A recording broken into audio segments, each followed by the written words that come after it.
নমস্কার, আজকে চলে এসেছি মাছের একটা নতুন রেসিপি নিয়ে। আজকে আমি মাছের কালিয়া বানাবো, যার জন্য আমি মাছ নিয়ে নিয়েছি। তেলাপিয়া মাছের কালিয়া আজকে বানাবো। আপনারা যে কোনো মাছেরই বানাতে পারেন এইভাবে। মাছগুলো একটু লবণ আর একটু হলুদ মাখিয়ে ভালো করে উল্টে পাল্টে মিনিট 2-3 ধরে ভেজে নেব।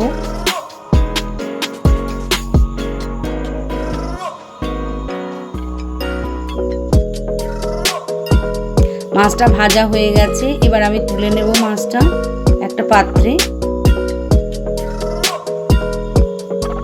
এবার ওই তেলের মধ্যে এলাচ আর লবঙ্গ ফোড়নে দিয়ে দেব।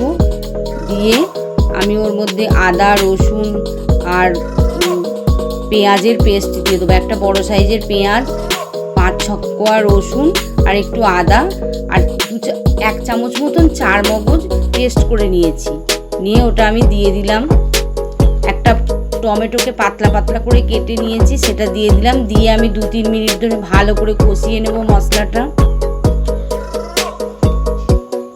এবার আমি ওর মধ্যে হলুদ, লঙ্কা গুঁড়ো, জিরে গুঁড়ো, ধনে গুঁড়ো, একটু গরম মশলার গুঁড়ো দিয়ে দেব। গ্যাসটা কমিয়ে আমি ভালো করে ভেজে নেব। লবণ আর চিনিটা আপনারা নাও দিতে পারেন, কিন্তু ঝাল, নুন, মশলা, মিষ্টি একটুখানি বেশি ঠিক মতন দিলে তাহলে সব কিছু সমতাটা বজায় থাকে। তাই জন্য আমি একটু চিনি দিয়ে দিয়েছি। অল্প একটু জল দিয়ে দেব। দিয়ে ভালো করে মশলাটা কষিয়ে নেব। ঝোলটা আপনারা যেরকম খাবেন সেরকম দেবেন। আমি একটু শুকনো শুকনো মতনই করব, সেই জন্য জলটা অল্প দিলাম।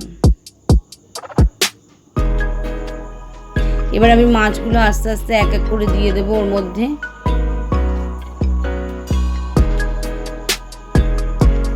একটা পাত্র চাপা দিয়ে দিলাম, মিনিট 2 মতন চাপা থাকলো, তা দিয়ে বয়েল করে নিলাম মাছটা। মিনিট 2 পরে ওটাকে খুলে আমি কাঁচা লঙ্কা আর অল্প একটু তেল দিয়ে, আপনারা একটু ঘিও দিতে পারেন, নাহলে সর্ষের তেলও দিতে পারেন, দিয়ে সার্ভ করব মাছের কালিয়া।